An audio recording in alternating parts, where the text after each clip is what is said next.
একদিনও রাখতে দিব না।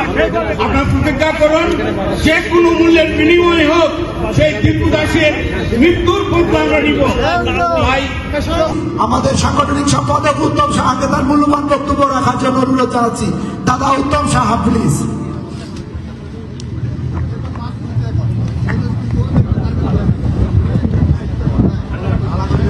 ইউনাইটেড হিন্দুস অফ ইউএসএ এই সংগঠনের মাধ্যমে আজকে যে আয়োজন, খুব দুঃখ ভারাক্রান্ত মন নিয়ে আমরা এখানে দাঁড়িয়েছি সমাবেশ করার জন্য, মানববন্ধন করার জন্য। এক দীপু দাস, তার কি অপরাধ ছিল? তার কোনো অপরাধ ছিল না। ঠিক ঠিক তাকে অপরাধী করে মিথ্যা প্ল্যান দিয়ে হত্যা করা হয়। হত্যার পর তাকে পুড়িয়ে মারা হয়। এই চিন্তা তোমার দায়িত্ব কে নিবে?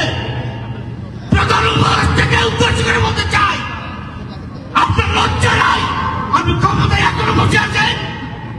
স্বরাষ্ট্র উপদেশ থেকে বলতে চাই, আপনার লজ্জা নাই? আপনি সেখানে বসে আছেন। আপনার কুত্তার যে অদম, কুত্তা তো মানুষের উপকার করে, আর আপনারা শুধু হত্যা করেন। আপনাদের এই হত্যার বিচার একদিন অবশ্যই হবে। আমরা এখানে দাঁড়িয়ে এই সমাবেশ থেকে জানাতে চাই, তীব্র নিন্দা, প্রতিবাদ, আমাদের ক্ষোভ আপনাদেরকে উদ্দেশ্য করে বলতে চাই। লজ্জা যদি থাকে ক্ষমতা ছেড়ে দিন।